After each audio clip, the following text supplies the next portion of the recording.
திரையுலகமே எதிர்பார்த்து காத்திருந்த கூட்டணிதான் கமல்ஹாசன் மணிரத்னம் கூட்டணி. நாயகன் எனும் மைல்கல் சினிமாவுக்கு பிறகு 38 ஆண்டுகள் கழித்து தக் லைஃபில் இணைந்திருக்கிறது. ரசிகர்களின் எதிர்பார்ப்பை பூர்த்தி செய்ததா படம்? அதிகார போட்டியால் நிகழும் மோதல்கள், இதுவே தக் லைஃப் படத்தின் ஒன்லைன். டெல்லியை ஆளும் கேங்ஸ்டர் குழு கமல் அண்ட் கோ. எதிரணி செய்த சதியினால் போலீஸ் தாக்குதல் நடக்க சிறுவயது சிம்புவை கவசமாக பயன்படுத்தி தப்பிக்கிறார் கமல். தந்தையை இழந்து தங்கையை தொலைத்து வாடும் சிம்புவுக்கு அரணாக நிற்கிறார் கமல். பல வருடங்களுக்கு பிறகு ஒரு கொலை வழக்கில் சிறை செல்கிறார் கமல்.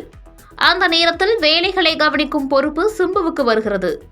இது அந்த குழுவுக்குள் பலருக்கு புகைச்சலை ஏற்படுத்துகிறது. சிறையிலிருந்து வெளியே வரும் கமல் சிம்புவின் வளர்ச்சியை கவனிக்கிறார். தன் மீது நடத்தப்படும் ஒரு தாக்குதலுக்கு சிம்பு காரணமாக இருக்கும் என சந்தேகிக்கிறார். ஒரு பக்கம் தான் குழுவுக்குள்ளேயே நிகழும் மாற்றங்கள், இன்னொரு புறம் வெளியே ஏற்படும் பகை. இதற்கடுத்து நடக்கும் ஒரு துரோகத்துக்கு பின் கமல் அதை எப்படி சமாளிக்கிறார்? யார் எதிராளி? எதற்காக இதெல்லாம் நடக்கிறது என்பதே தக் லைஃபின் மீதி கதை. படத்தின் பலம் கண்டிப்பாக படத்தின் நடிகர் பட்டாளம்தான். கமல்ஹாசன் தான் திறமையான நடிகராக மீண்டும் ஒரு முறை நிரூபித்திருக்கிறார்.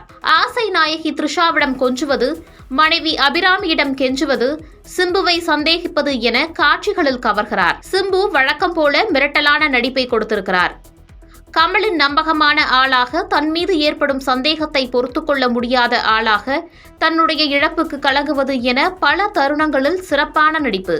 இவர்கள் தவிர அபிராமி, த்ரிஷா, நாசர், ஜோஜு ஜார்ஜ், அசோக் செல்வன் போன்றோர் நடிப்பும் கவனிக்க வைக்கிறது. படத்தின் முதல் பாதி மிக சுவாரஸ்யமாகவும் பரபரப்பாகவும் நகர்கிறது. அபிராமி கமலிடம் கோபித்துக் கொள்ளும் காட்சியை பின்பாதியில் கொண்டு வந்தது. த்ரிஷா தான் பெயரை சொல்லும் காட்சியை மீண்டும் கொண்டு வருவது, ஐஸ்வர்யா லட்சுமி சம்பந்தப்பட்ட காட்சி என சில இடங்களில் மட்டுமே மணிரத்னம் டச் தருகிறது. நடிப்புக்கு நிகரான இன்னொரு பலம் ஏஆர் ரஹ்மான் இசையமைத்திருக்கும் பாடல்கள். ஆனால் சோகம் என்னவென்றால், பழைய துணியை கிழித்து துண்டு துண்டாக்கி கரித்துணியாக மாற்றுவது போல பிட்டு பிட்டாகத்தான் பாடல்களை படத்தில் பயன்படுத்தி இருக்கிறார்கள். அதே சமயம் பின்னணி இசையில் பெரிய ஏமாற்றத்தை கொடுக்கிறார் ரஹ்மான். கமலுக்கு செய்யப்பட்டிருக்கும் டிஏஜிங் காட்சிகளும் வெகு சிறப்பாக செய்யப்பட்டிருக்கிறது. கேங்ஸ்டர் களம் என்பதற்கு தகுந்தவாறு படத்தின் சண்டை வடிவமைப்பை அன்பறிவு சிறப்பாகவே செய்திருக்கிறார்கள். குறிப்பாக கிளைமேக்ஸ் சண்டை காட்சி அட்டகாசம். படத்தை ஸ்டைலிஷாக கொடுத்திருக்கிறார் ஒளிப்பதிவாளர் ரவி கே சந்திரன். படத்தின் குறை என பார்த்தால் கண்டிப்பாக இரண்டாம் பாதியை தான் சொல்ல வேண்டும். முதல் பாதியில் கமல் சிம்பு இடையில் விழும் சின்ன விரிசல் வரை யதார்த்தமாக நகரும் கதை, அதன் பின்னர் மிக அதிகப்படியான சினிமாத்தனத்துடன் நகர்கிறது.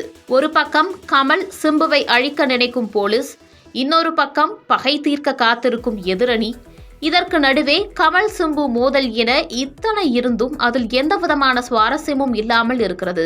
மொத்தத்தில் ஒரு புதுமையான கதையை எதிர்பார்த்தால் ஏமாற்றம் உறுதி. ஆனால் உங்கள் எதிர்பார்ப்புகளை குறைத்துக் கொண்டு சென்றால் ஓரளவு ஈர்க்கும்படியான படமாக இருக்கும் தக் லைஃப்.